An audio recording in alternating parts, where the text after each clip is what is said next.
Ah, voilà enfin le roi de la classe, l'homme trop bien sapé. Mais oui les gars, mais c'est parce que c'est la dernière vidéo de l'année. Bienvenue sur 12 par sec pour une vidéo très spéciale puisque c'est la dernière de l'année.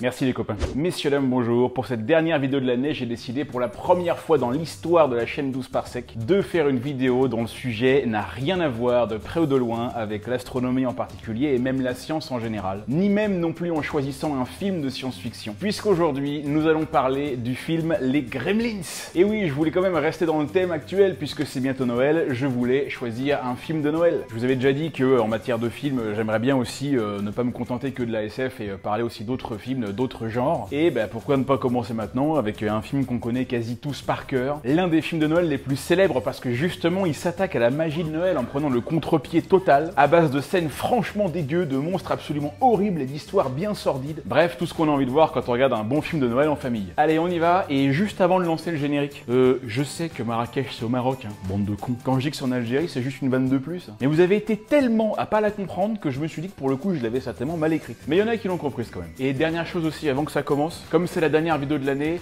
niveau vulgarité et tout, je me lâche un peu plus, donc s'il y a des enfants qui regardent, les parents, à vous de voir.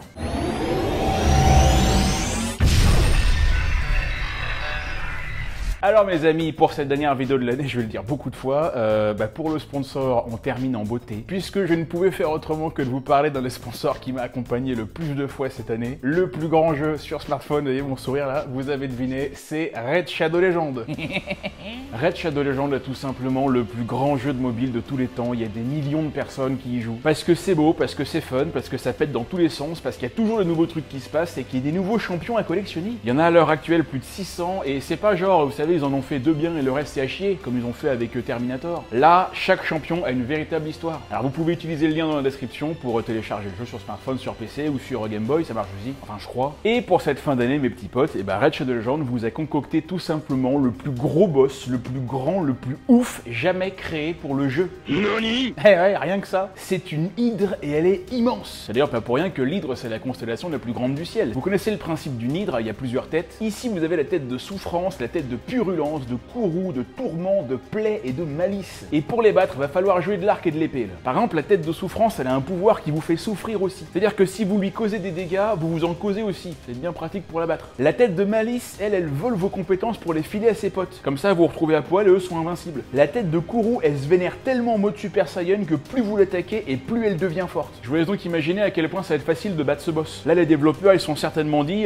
c'est la fin de l'année, faut que ce soit une fête, donc on va leur laisser aucune chance. Et donc voilà, pour le battre, vous pouvez obtenir plein de champions différents pour faire des teams de ouf quasi invincibles en mode Bulls version 95-96. Et il y a un truc que je trouve plutôt cool, c'est que, bon, oui, j'y connais pas grand chose, mais ce qu'ils ont fait, c'est que récemment, ils ont créé un nouveau champion en hommage au meilleur joueur du monde de Raid Shadow Legends, il s'appelle Simple. Le mec, il a gagné 8 tournois, il a fini 15 fois MVP, c'est le Nadal des Raid Shadow Legends, quoi. Et du coup, ils en ont fait un archer de ouf qui tire des flèches en mode sulfateuse, là. Legolas, tu peux te rhabiller, là. Et là, en ce moment, vous pouvez jouer avec lui gratuitement si vous vous connectez pendant 7 jours au jeu et vous avez jusqu'au 28 janvier. Vous pouvez cliquer sur le lien dans la description ou alors scanner ce QR code pour choper un nouveau champion épique, Vergis. C'est comme un Régis mais avec une verge. 200 000 d'argent pour être pété de thunes, une recharge d'énergie, un boost d'XP et un éclat ancien pour faire apparaître vos champions dès que vous rentrez en jeu. Tout ça c'est dispo pour les nouveaux joueurs et pendant les 30 prochains jours et vous pouvez tout retrouver ici. Et moi je remercie encore Raid Shadow Legends, ils m'ont pas mal accompagné cette année.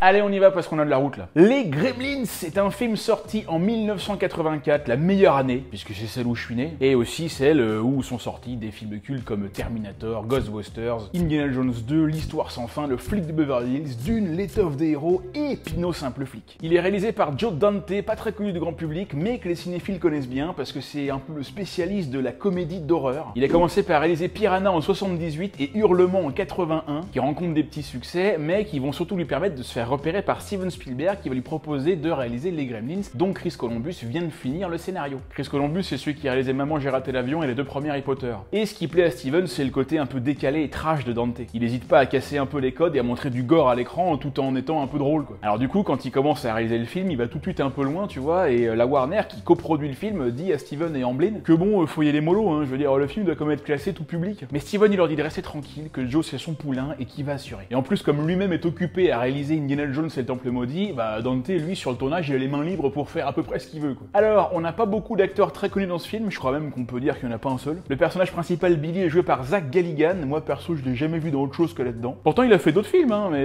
bon, voilà, ils ont tous fini au fond du rayon des vidéoclubs, quoi. Pauvre bougre. Il est pourtant une bonne frimousse. En parlant de jolis petits minois, il y a sa copine, la Kate, qui est jouée par Phoebe Cates, qu'on aurait bien aimé aussi, hein, voir dans d'autres films, mais que non plus. Voilà, non, elle a rien fait de spécial après. Et pourtant, ça avait super bien commencé, avec Fast Time at Richmond High, dans lequel elle avait une magnifique scène que je vais devoir couper maintenant. Voilà, attendez, je la regarde quand même un petit peu, ouais, parce qu'il y a la suite, hein. Ouais, non, fait tout, pas de problème, hein, vous pouvez tout voir. C'est d'ailleurs pour ça que la prod, ils étaient pas très chaud pour l'engager au départ, parce qu'elle avait fait ça, puis après elle devait jouer dans un film pour enfants. Et puis on leur a dit, vous savez, il y aura largement pire, donc non, on peut la prendre, y a pas de souci. Il y a aussi Judge Reynolds, Rosewood, dans la trilogie Le Flic de Beverly Hills, le deuxième personnage le plus cool après Axel Foley. Je suis Buffalo Billy Rosewood, et je suis le shérif de cette ville. Le père, il est joué par Hoyt Axton, on le connaît pas, hein. La mère, elle est jouée par Frances Lee McCain, on la connaît pas non plus, hein. Par contre, puisqu'on les connaît pas, bah du coup, je me suis un poil intéressé à leur voix française, donc les comédiens de doublage. Par exemple, Zach Galligan, il est doublé par Jean-François Vlerick, et sa voix, on la connaît bien, puisque c'est celle de Michelangelo dans Titanic. Mais non, les Tortues Ninja. Les Tortues Ninja, oui, pardon. Il a aussi doublé Brad Dourif dans Madame Doubtfire. Mais le Seigneur des Anneaux. Oui, le Seigneur des Anneaux, non, je suis pas dedans, là. Le daron est doublé par Mac de Georgie, une de ses voix qu'on connaît bien, mais on sait jamais où encore on l'a entendu. Et bah, il double Sheriff dans Rambo et Murdoch dans Rambo 2, Bob Hoskins dans Roger Rabbit et Dexter Jester dans Star Wars épisode 2. Et après toutes ces informations absolument essentielles, je terminerai en beauté par Judge Reynolds, qui est doublé par Éric Legrand, monsieur Éric Legrand, pas le droit de le baiser. Éric Legrand, qui c'est? Vous le savez qui c'est? C'est Vegeta.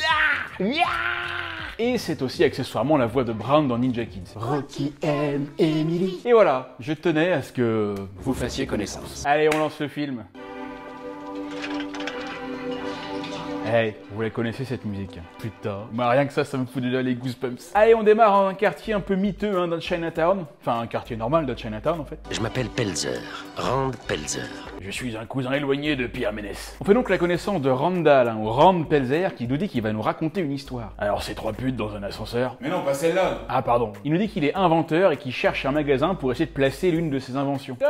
Est-ce que vous croyez une seconde que cette bagnole-là, elle est là par hasard? Ben oui, complètement. Ouais. Et on continue. Mais non les gars, parce que cette bagnole, c'est une bagnole américaine des années 70 qui s'appelait l'AMC Gremlin. Hein? Il y a une bagnole qui s'appelait Gremlin? Là, Randall suit un gamin, c'est tout un peu chelou, hein. Mais d'avis que c'est pas une invention qu'il va essayer de lui refiler. C'est là qu'est le magasin de ton grand-père?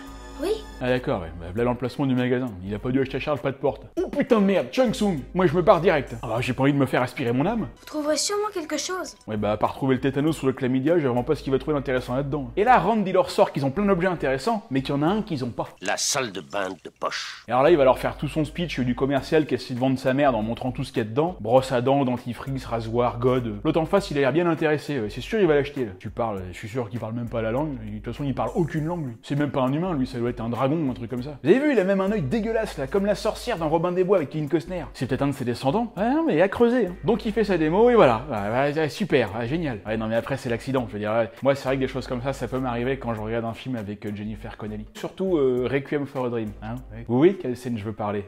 Non mais je vous la montre pas, mais ceux qui savent, vous voyez très bien de quelle scène je veux parler. Bande de dégueulasses. Et là, Rand, il est intrigué par un bruit bizarre qu'il entend depuis 2 minutes. On sait pas si c'est un chat, un chien ou un bébé. En tout cas, c'est un truc qui se mange en Chine. Il soulève une couverture et là... Et là, le machin, il se met à chanter une petite chanson toute mignonne. Oh, il est pas mignon. Imagine s'il avait commencé à chanter...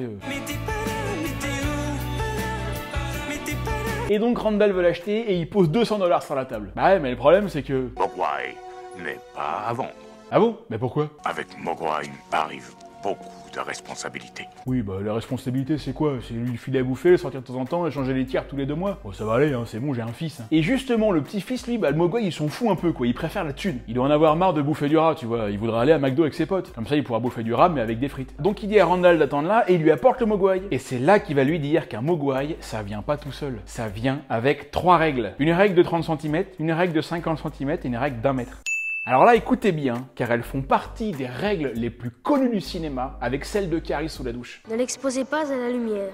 Il déteste la lumière brillante, surtout celle du soleil, ça le tuerait. Bon, alors déjà, soit c'est un vampire, soit c'est un roux, soit c'est un anglais. Tenez-le éloigné de l'eau. Ne le mouillez pas. Donc ça veut dire qu'il se lave jamais, je te laisse imaginer l'odeur. Mais la règle la plus importante, la règle que vous ne devez jamais oublier, même s'il pleure, même s'il vous supplie, ne jamais lui donner à manger après minuit. Ok. Mais alors par contre minuit de quel fuseau horaire en fait? Parce que là si je te l'achète à New York mais que je rentre chez moi à Los Angeles on fait comment? Ah bah il y a 3 heures de décalage mon pote. Et puis si tu lui donnes à manger à 6 heures du matin par exemple pour le petit déjeuner et même il fait encore nuit, bah on est quand même après minuit non? À partir de quelle heure on dit que c'est bon c'est un autre jour? Je m'excuse hein, mais cette règle elle est pas claire du tout, elle est même complètement bidon. À mon avis c'est l'autre taré de grand-père là qui l'a rajouté pour que ça fasse encore plus mystérieux mais il a fait n'importe quoi. Allez c'est parti les gars. Le meilleur réalisateur de l'histoire du cinéma presents Gremlins. Ah ça va être un super film de famille avec une bonne ambiance de Noël. Tiens connasse. Alors si vous avez l'impression de reconnaître les décors de la ville, eh ben vous êtes super balèze parce que moi j'ai rien reconnu. Alors que pourtant, dans un autre film et un autre univers, c'est bien Marty McFly, espèce de crème anglaise, qui marche dans la même ville de Hill Valley. C'est-à-dire que ces décors représentaient à l'époque pour Spielberg la parfaite petite ville américaine tranquille et sans histoire, avec le shérif qui met les lunettes de soleil même en hiver et qui est tellement bourré à 8h du mat qu'il fonce dans un sapin. Et voilà notre ami Billy avec son chien Barney. Là, à mon avis, ta bagnole elle va pas démarrer. Pas parce qu'elle est trop froide, hein, parce que c'est une 2 chevaux. Eh ouais, des saloperies de bagnole étrangères qui vous laissent tomber dès qu'il fait froid. Pas vrai, monsieur Futterman? Saloperie de voiture étrangère, ça te laisse tomber dès qu'il fait froid. Putain, il répète mon texte, lui. Bon bah du coup, Billy, il va au boulot à pied. Saloperie de bagnole étrangère. Mais tu vas la fermer, oui, vieux con. Allez, vous savez, c'est du genre à signer d'un Z dans la neige. Un Z qui veut dire Zemmour. Bon, Billy passe devant un cinéma qui joue A Boy's Life et Watch the Skies, qui étaient les titres provisoires de E.T. et Rencontre du troisième type. Il arrive à la bourre dans sa banque, il fout le kleps sous le bureau et il y a sa collègue qui vient le voir direct pour lui faire signer une pétition. C'est pour faire virer les gens qui se permettent d'arriver en retard sans s'excuser et aussi pour interdire les chiens sous les bureaux sur le lieu de travail. Ouais, t'as raison, c'est scandaleux. Là, il y a une dame qui a l'air vénère qui se dirige vers la banque. Bonjour, Madame Deagle. Qu'est-ce qu'il a de bon ce jour? Oh la pure réponse comme. C'est ça qu'il faut dire quand on vous dit bonjour dans la rue. Bon là elle rentre dans la banque et elle dit à Billy que son chien a cassé son bonhomme de neige donc elle le veut pour le faire piquer. Que pourriez-vous lui faire? Que pourriez-vous lui faire? Mais c'est quoi cette vieille tapette là? Mais fous-y un coup de boule à cette vieille grognasse là. Putain Billy c'est pas un bad boy hein. Moi je suis une meuf, je veux pas d'un mec comme ça hein. Attends, le type tu le bouscules dans la rue c'est lui qui s'excuse. Ah moi tu peux être sûr que quand je bouscule quelqu'un dans la rue je me retourne je lui dis excuse-toi hein. Bah tiens vas-y Barney, hey, défonce là, il mordit l'œil. Vise la jugulaire, l'œil jugulaire. Billy arrive pour le récupérer et dit à Madame Deagle. Barney ne vous aurait pas fait de mal, j'en suis sûr. Non c'est sûr il voulait juste jouer là, ça se voit. Espèce de con. C'est clair, je suis d'accord avec lui, Billy c'est un con. On le retrouve dans un bar en train de dessiner un dessin, et justement il y a l'autre branleur de GG là qui arrive, là, Gérald. Ah je déteste ce prénom. J'adore dire du mal des prénoms, je trouve ça génial. Parce que quand tu dis tel prénom c'est de la merde. Il y en a qui s'appellent comme ça, mais ils y peuvent rien. Donc quelque part ils peuvent pas se défendre. Donc c'est génial. Et Gérald il dit à Billy. Avec moi, tu étais viré tout de suite. Qu'est-ce qu'on fait avec lui aussi là? On le défonce maintenant ou tout de suite? Bon en même temps il a la voix de Vegeta, donc faut faire un peu gaffe quand même. Bon GG il se la raconte grave, il dit qu'il sera bientôt millionnaire, alors que Billy il est bidon, il a zéro ambition et qu'il faut qu'il se bouge de fion s'il veut décoller. Tiens, regardez qui est là. Et là, Vegeta, il l'invite chez elle et il a un argument en béton. Le truc qui fait que n'importe quelle femme est obligée d'accepter et limite de lui tomber dans les bras. Allez, j'ai la télévision par câble. Eh, j'ai W9 et des cacahuètes. On va se mater les princes et les princesses de l'amour. Ouais, sauf que Kate, elle en pince pour Billy, mec. Alors toi, rentre chez toi. C'est bizarre, je veux dire, Billy, il est bidon, il a le charisme d'une huître, alors que GG, il a un beau manteau, il a la télévision par câble et il a la voix de Vegeta. Je veux dire, qu'est-ce que tu veux de plus? Moi, je suis une fille, Billy, je le regarde même pas. Hein. Je me mets avec GG direct, hein, en mode buffet à volonté, all you can eat. Billy rentre chez lui, dit bonjour à sa maman, qui est aussi les mamans de Lorraine dans Retour vers le futur 1. Hein. Elle habite dans la même ville, mais dans 2 familles différentes. Voilà, elle a une double vie. Hein. Il y en a beaucoup comme ça. Là, il y a le daron qui rentre, il offre tout de suite le cadeau à son fils en disant que ça peut pas attendre Noël. Et là, Billy a la bonne idée de le secouer, hein, le paquet, parce que c'est vrai que c'est toujours ce qu'il faut faire. Hein. T'arrives, tu reçois un truc, tu le secoues, voir ce qu'il y a dedans. Non, le secoue pas, là. Bon, bah, ça y est, bah, il est mort. Hein. Et donc, bah, c'est parti, on va ouvrir le paquet. Et là, Aaron dit à sa femme de baisser la lumière. Mais pourquoi faire? Ça brille dans le noir? Ta gueule, fais ce que je te dis, arrête de discuter, tu m'emmerdes. Il ouvre la boîte, il soulève le couvercle, et là. Ok! Wow! Il est vachement mal poli le truc là. Oh, regardez-moi la petite tronche de merde. Alors là, je sais, hein, tout le monde va dire qu'il est super mignon. Personnellement, j'ai toujours trouvé hyper moche. Il a été fait à partir de la tête du chien de Spielberg de l'époque. Heureusement qu'il avait un King Charles. Hein. Je veux dire, déjà qu'il est pas beau, imagine Spielberg aurait eu un Carlin. Ah bah du coup là, ils auraient vendu moins de peluches. Hein. Un Carlin, non mais qu'est-ce que c'est que cette race? Non, je suis désolé, à un moment donné, faut arrêter les conneries. Hein. Il a un nom, pas? Il s'appelle Kung Fu. Quoi?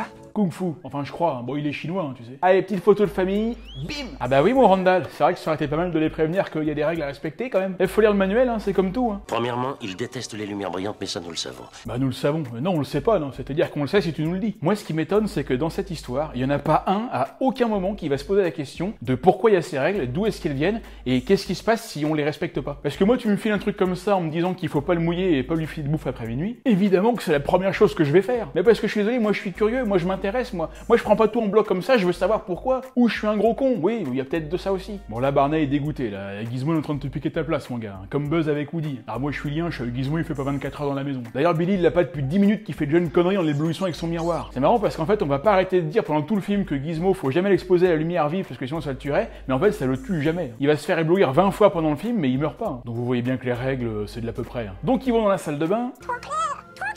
Bon alors t'es Gizmo il gueule quoi. La lumière, mais la lumière, putain connard. N'empêche, ce serait trop marrant si Gizmo il était en mode Ted, ce sera trop un enfoiré mal poli tout le temps. Un peu comme moi, oui. Vous avez envie de m'avoir avec vous à Noël? Faites gaffe parce que je me transforme comme lui. Alors là, il y a le gamin de tout à l'heure là qui apporte le sapin, lui-même déguisé en sapin. Ça a l'air bien pratique comme déguisement pour livrer le sapin ça. Regardez-le moi comment il se galère cet abruti. En plus il doit foutre des épines partout. Bah vas-y, non mais vas-y, jette tes merdes dans le salon, te gêne pas, on fait comme chez toi. Non mais est-ce que c'est pas le pire livreur de sapin que vous avez jamais vu? Lui, c'est Corey Feldman. Aucun rapport avec François. Non seulement il joue Bagou dans les Goonies, énième film culte imaginé et produit par Spielberg, dans lequel il y a d'ailleurs une référence aux Gremlins. Ou l'histoire à dormir debout de toutes ces petites créatures qui se multipliaient lorsqu'on leur jetait de l'eau dessus. Mais surtout, il double la meilleure des Tortues Ninja, la plus forte, la plus intelligente, celle sans qui les trois autres n'auraient rien pu faire parce que c'est juste des branleurs. J'ai nommé Donatello. Il n'y a pas de débat, arrêtez avec ça. Donatello, c'est la meilleure des Tortues Ninja, c'est une réalité. Ceux qui disent le contraire sont fous. Allez, il monte dans la chambre et Billy lui montre Gizmo. Où est-ce que je peux en avoir un? Bon, à mon avis, tu vas sur le site des frères Tang et tu peux en choper un carton pour 30 €. Ils t'envoient même les baguettes avec. Et du coup, Billy lui dit qu'il faut surtout pas le mouiller, et Pete, bah qu'est-ce qu'il fait?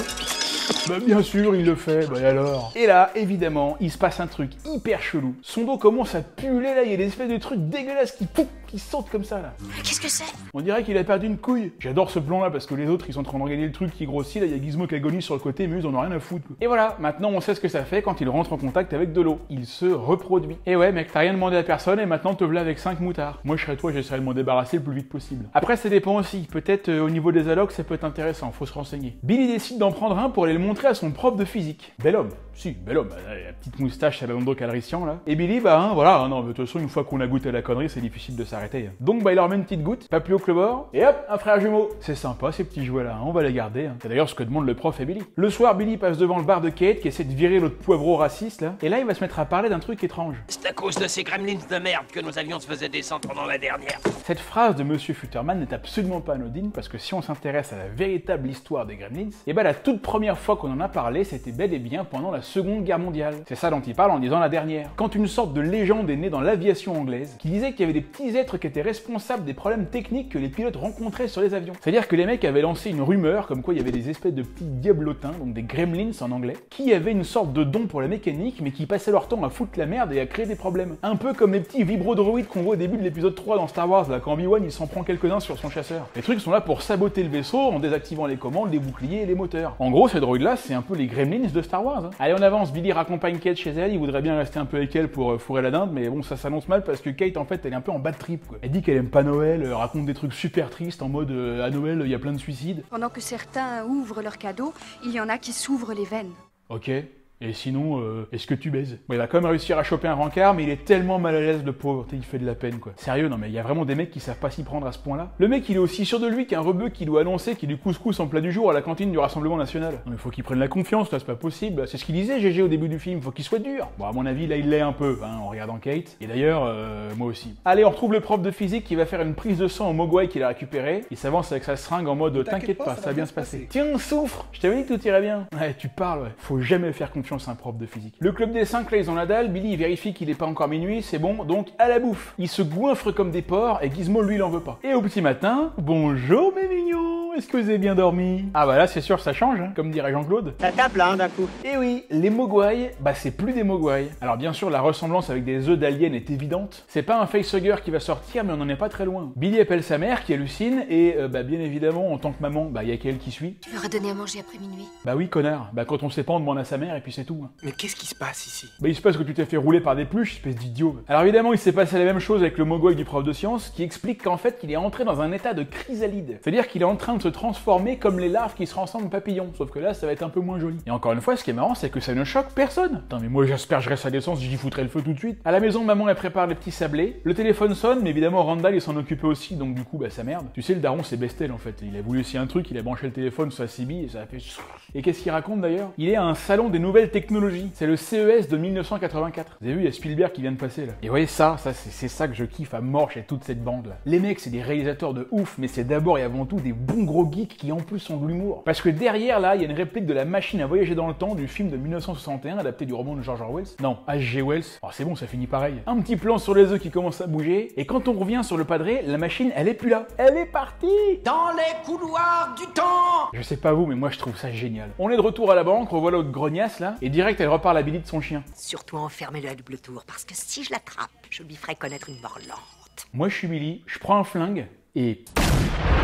Et pendant ce temps-là, chez les Pelzer, il y a des nouveaux locataires. Regardez-moi ça, comment c'est aussi horrible que bien foutu en fait. Dans la classe de Monsieur Hanson, c'est pareil, hein, le machin est sorti de l'œuf et maintenant, bah faut le trouver. Hanson le trouve sous la table et là il y va tranquille en mode, il a trop la confiance, alors que le truc il fait des bruits ultra chelous. Et puis je sais pas moi, mais bon, quand tu vois la gueule du cocon, tu peux te dire que le truc qu'on est sorti, il a plus ressemblé à un cardin qu'à un beagle. Oui, j'en remets une couche, oui. Et quand Billy arrive, voilà ce qu'il découvre. Le gremlin a buté Monsieur Hanson et en plus pour la forme, il lui a enfoncé l'aiguille dans le cul. Il était pas obligé, hein, mais bon, comme ils sont complètement abrutis, bah, il a pas pu s'en empêcher. Et moi je trouve ça génial parce qu'encore une fois c'est ce que j'aurais fait aussi. Et d'ailleurs je sais pas ce que vous en pensez, mais ce plan là, moi quand j'étais petit, il me foutait un peu les boules. Je me rappelle plus exactement à quel âge j'ai découvert ce film, mais je devais avoir genre 7 ou 8 mois. Et voir le corps apparemment sans vie comme ça, on sait pas s'il est mort, mais a priori oui, allongé sous le bureau dans l'ombre comme ça, je me souviens très honnêtement que ça m'avait valu quelques cauchemars. Sympa pour un film de Noël. Allez vite, on appelle les flics. Ah, il est encore là. On voit sa main là, il prend une pomme pour la bouffer, mais il la rejette. Alors ça, c'est leur spécialité, et c'est aussi un truc qui me fait bien marrer, c'est qu'ils n'arrêtent pas de balancer des trucs. Allez hop, il s'est enfui par le circuit de ventilation. Billy va soigner sa main à l'infirmerie et coucou chez moi. Coucou chez moi.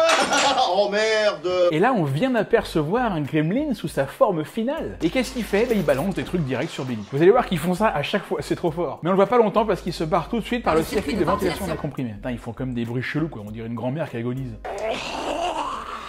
Et là encore, il y en a qu'un seul, hein, mais chez Billy, il y en a 5. Et ils ont déjà commencé à se marrer un peu. Vous allez voir la misère qu'ils vont mettre à Gizmo. Et encore, c'est rien par rapport à ce qui se prend dans le 2, le pauvre. Du coup, la mère qui entend les bruits là-haut, elle va partir en mission commando avec son schlass de cuisine. Comme ils sont trop moches, ces sablés là. Alors la scène qui va suivre, elle est assez ouf quand même. C'est une des meilleures scènes du film. Parce que si on prend un peu de recul, c'est quand même une mère de famille toute gentille et sans histoire, qui prend son couteau dans une main et son courage dans l'autre, pour aller casser du monstre, alors qu'en plus, elle sait même pas à quoi s'attendre. Et là, elle découvre les œufs éclos absolument horribles. Et pourquoi il y a de la lumière à l'intérieur? D'où ça sort cette lumière? C'est quoi? C'est leur sang? On dirait le même sang que Predator. Ça se trouve, c'est peut-être des cousins éloignés, par alliance. Et là, il y a un truc que j'adore. La musique démarre. Ça, c'est un truc que j'adore dans le film. Et je trouve vraiment que c'est un pur truc que les Gremlins, la première idée qu'ils ont, c'est de foutre de la musique. C'est bien une idée de con des scénaristes. En plus, c'est une bonne musique de Noël, quoi. C'est le truc bien ironique, quoi. Je trouve que ça fonctionne carrément bien, en fait. C'est super décalé, mais c'est ça qui est bon. Et ouais, et bah ça s'appelle de l'écriture et de la mise en scène, les gars. Vous vous rappelez de la spécialité des Gremlins?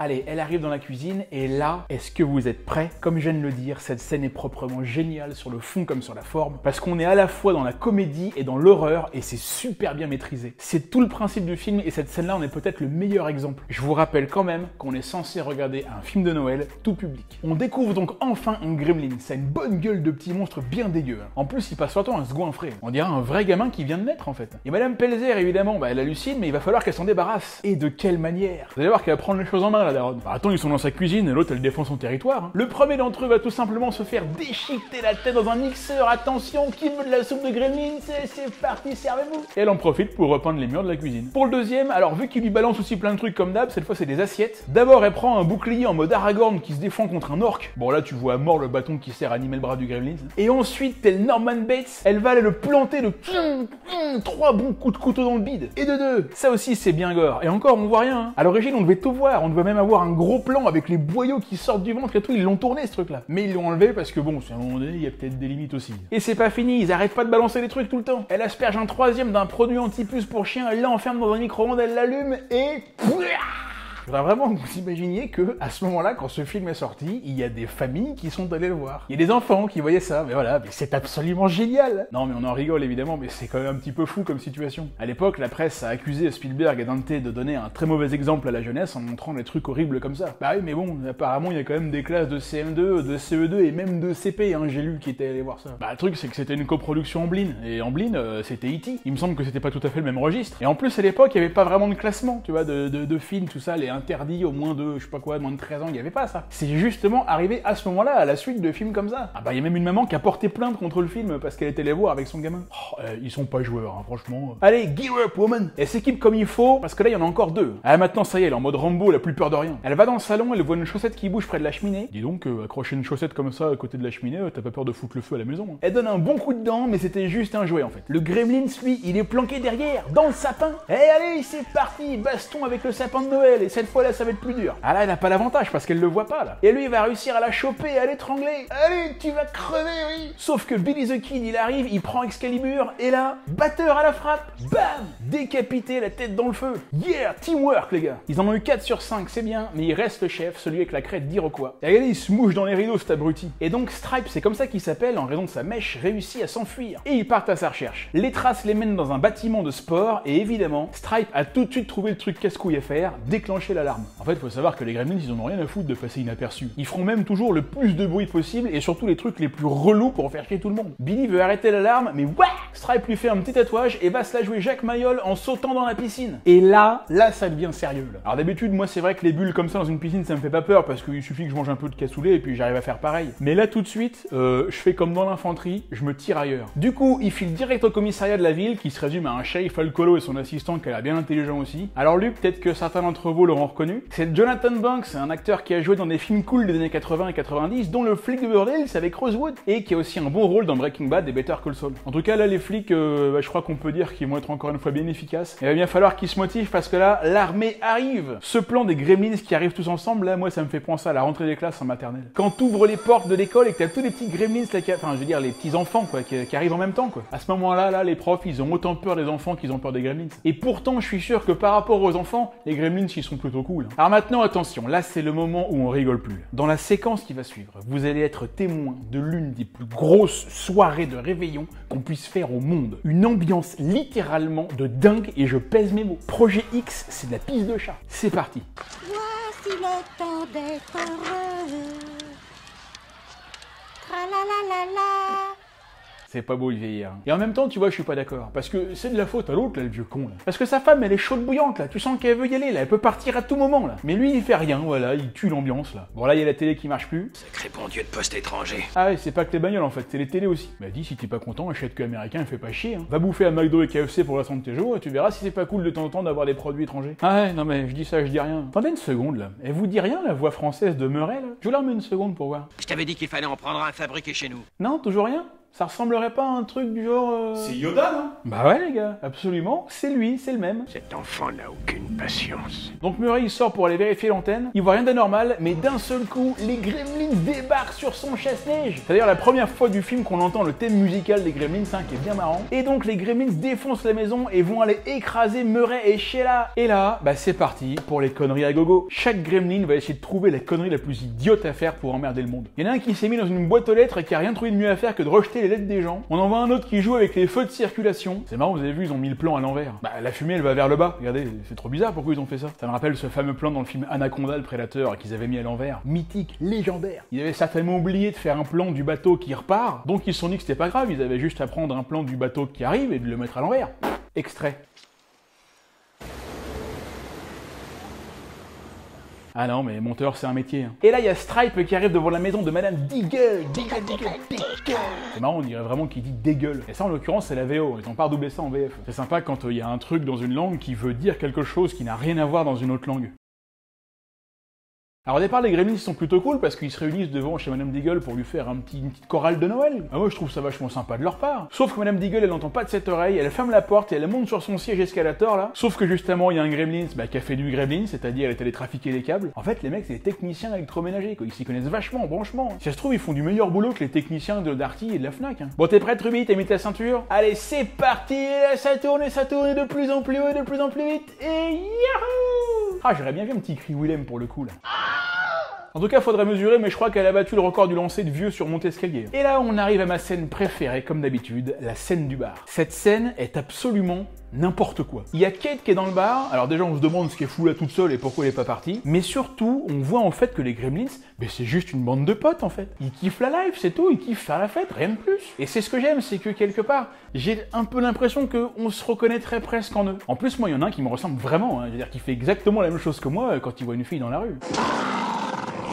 En fait, cette scène, elle est encore une fois très spéciale parce qu'elle fourmille de détails tous plus fun les uns que les autres. Tu sens vraiment que le réalisateur s'est lâché là. Limite, il faut plusieurs visionnages pour arriver à voir tout ce qui se passe. Il fume des clopes, il tisse comme des oufs, il joue au poker, aux jeux vidéo. La vie, quoi, bordel. Et moi, tout ce que je souhaite, c'est qu'un jour, si j'ai un enterrement de vie de garçon, ça ressemble exactement à ça. Bon, à bientôt 38 ans, je n'ai plus trop d'espoir. Non, mais cette scène est vraiment ouf, il y a un gag dans chaque plan. Les Gremlins se sont déguisés eux-mêmes. Non, mais regardez ce plan, c'est mon préféré. Lui, c'est le Gremlins Bogart, en référence à Humphrey Bogart. C'est un personnage un peu sombre, chapeau, clope, verre d'alcool, il est dans son coin du bar, tu vois. T'as l'impression d'être dans un film noir. En plus, la musique, elle change d'un seul coup pour être plus posée, plus calme. Et d'un seul coup, t'as un autre Gremlins abruti qui vient tout gâcher en faisant le con avec sa marionnette, là. C'est-à-dire, non seulement ils font chier les autres, mais ils se font aussi chier entre eux. C'est vraiment exactement comme mes potes et moi, je vous jure. Au final, Kate, elle arrive à s'échapper en les éblouissant avec le flash d'un Polaroid et elle s'enfuit avec Billy. Et là, regardez ce plan, il est absolument génial. C'est l'invasion des Gremlins dans la ville. Tous les habitants y passent, dans la rue, à la fenêtre, il y en a partout. Et ça fonctionne tellement bien que c'est exactement ce qu'ils ont refait dans le film Arak Attack, qui ressemble beaucoup aux Gremlins dans bien des aspects. Quand les araignées géantes envahissent une petite ville des États-Unis, on a exactement le même plan avec tous les habitants qui se font avoir dans la rue et que les araignées débarquent partout en mode invasion. Et même le thème musical est génial, on croit regarder les Gremlins mais avec des araignées. Et là ce qui est vraiment cool, c'est qu'on n'est pas du tout dans le plagiat, on est dans l'hommage. Et c'est ça qui fait que justement Arak Attack, c'est un bon petit film bien cool aussi. La scène des araignées sauteuses qui poursuivent les mecs en moto, elle est excellente.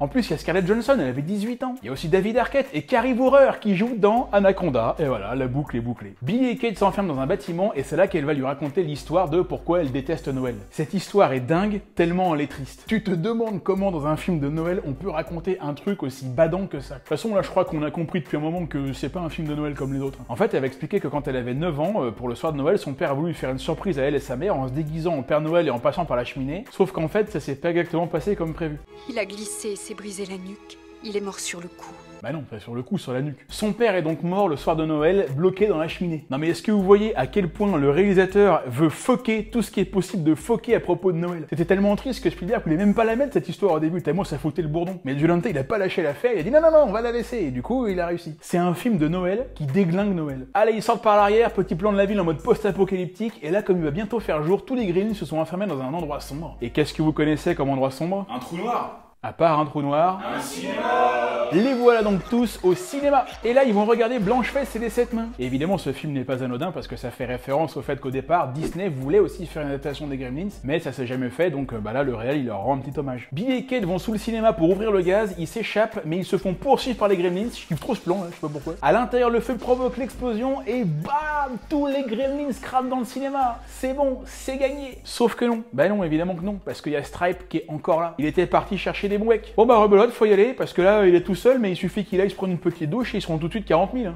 Mais c'est des Chinois, c'est tout. Allez, c'est parti, on part à la chasse, mais on va quand même prendre un petit remontant, hein, histoire de se motiver et de durcir un peu les membres. Imagine là, Gizmo, il dit, et moi? Billy va chercher le chef, il cherche dans les rayons, et évidemment, le truc est planqué dans les pluches, entre une pluche de E.T. et l'autre de Bugs Bunny, en référence à Spielberg, et à un épisode des Looney Tunes de 1943, dans lequel Bugs Bunny était avec un gremlin. Kate, elle arrive à allumer les lumières, mais en même temps, elle allume une fontaine. Bravo! La reine d'école encore une fois. Billy, lui, il cherche toujours, et on change pas une technique qui marche. Stripe lui balance des trucs à la tronche, sauf que cette fois, on passe au niveau du dessus, là. Il tente le coup du Kienzan de Krillin, en lui lançant des disques de scie circulaires. Non mais attendez, vous avez vu ce plan, là? Attendez, non mais regardez, image par image. C'est pas hyper dangereux, là? Ils ont vraiment balancé le truc à fond, juste à côté de la tête de Billy. Stripe se tire, et ensuite, c'est pas fini. Regardez le coup d'enfoiré qu'il va lui faire, je trouve ça énorme. Bah, comment ça va trop niquer, ça? Mais la balle, elle va à presque 100 km/h, là. Tu sais, tu te prends ça là, dans la côte, mais tu dois trop jongler, quoi. Stripe, il sort même l'arbalète de Chewbacca, et bam, une flèche dans l'épaule. Mais d'ailleurs, c'est quoi ce magasin, là? Il y a des arbalètes avec des vraies flèches et tout, des battes de baseball. Typiquement, le genre de magasin où il faudrait lâcher 50 mecs d'un côté et Jackie Chan et MacGyver de l'autre. Vous imaginez un peu la scène de légende. Allez, Stripe, il joue le tout pour le tout, il se met en mode Leatherface et il sort la tronçonneuse. On est toujours en train de regarder un film de Noël tout public, oui. À savoir que cette scène-là a été rajoutée au dernier moment lors du tournage, hein. Il avait même pas écrit.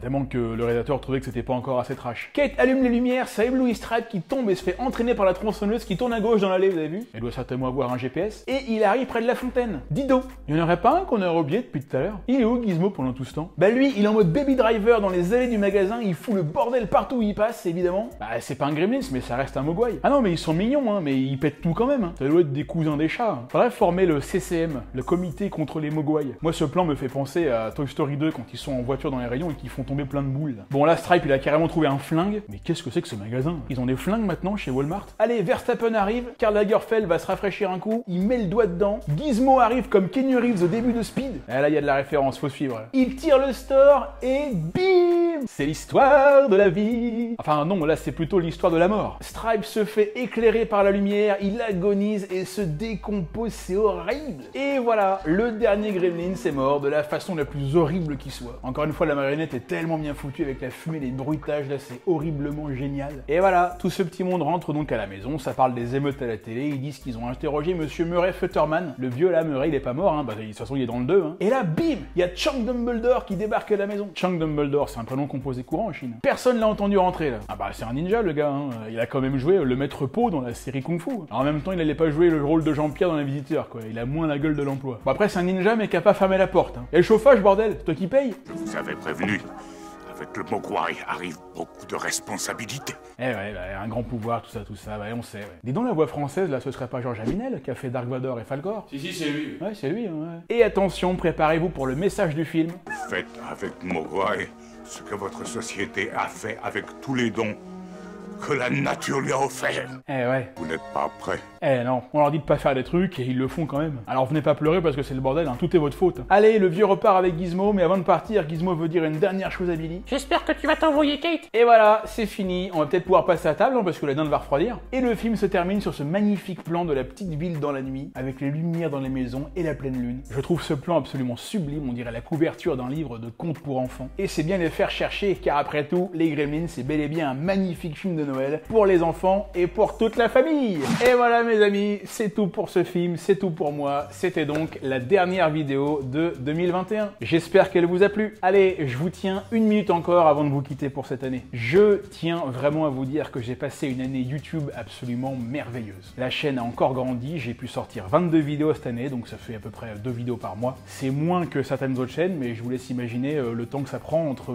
les recherches, les visionnages de films, l'écriture, le tournage, le montage. Une vidéo me prend du temps. Je vous demande un petit peu pardon pour certaines erreurs que j'ai pu faire ici et là dans certaines vidéos. Je vous promets d'essayer d'en faire le moins possible en 2022. Normalement, ça devrait le faire. Enfin, à peu près. Cette année a aussi marqué un énorme tournant pour moi parce que j'ai décidé de me lancer dans YouTube à 100% et vous avez été quasiment unanime à me soutenir. Et pour ça, je vous remercie du fond du cœur. Je sais pas à quoi ressemblera 2022 pour la chaîne 12 par sec, mais j'espère qu'elle sera encore plus cool que 2021 et j'espère que vous serez là. Et justement, pour 2022, bah, qu'est-ce que je peux vous dire? Toujours plus de vidéos, peut-être de nouveaux concepts de vidéos qui arriveront, j'en ai déjà parlé, je continue à y réfléchir. Peut-être des vidéos moins longues aussi, hein, de temps en temps, parce que 35 ou 40 minutes, c'est long, c'est super long, c'est certainement trop long. La plupart des gens ne regardent que la moitié de mes vidéos, et encore même pas la moitié, et franchement, limite, je les comprends. Donc c'est vrai que réduire la longueur des vidéos de moitié, ça peut être plus facile à regarder pour vous, on verra. Il y aura des sponsors, évidemment, j'essaierai d'en choisir des un peu sympas, j'en ai déjà parlé. Des nouveaux sujets, des nouveaux films, des nouvelles collabs, des nouvelles conventions, des nouveaux festivals, et surtout, est-ce qu'on n'essaierait pas de passer à la barre des 200 000 abonnés l'année prochaine? Ah, ce serait classe. Merci aussi pour vos aides sur Tipeee et Utip, il y en a encore qui l'ont fait il y a quelques jours, c'est extra. Je remercie aussi tous mes potes youtubeurs avec qui j'ai eu le plaisir de bosser cette année. PH, Nico, Arnaud, Ludo, Hugo, Théo, Vincent, mais aussi Axel et Léo et Max, et d'autres encore que j'oublie, désolé pour eux. Je remercie Futura pour notre collaboration, et je remercie aussi Lego qui m'a envoyé ça il y a quelques jours, vous me voyez même plus tellement la boîte est grosse, le fameux Faucon Millennium, le plus gros. À n'en pas douter, ça fera l'objet d'une des premières vidéos de 2022. Allez, on se retrouve mi-janvier dans un petit mois, d'ici là, soyez sages, je vous souhaite un très joyeux Noël, passez d'excellentes fêtes de fin d'année. Je vous dis à l'année prochaine pour plein de nouveaux épisodes. C'était votre capitaine Yann Solo sur 12 par sec. Ciao.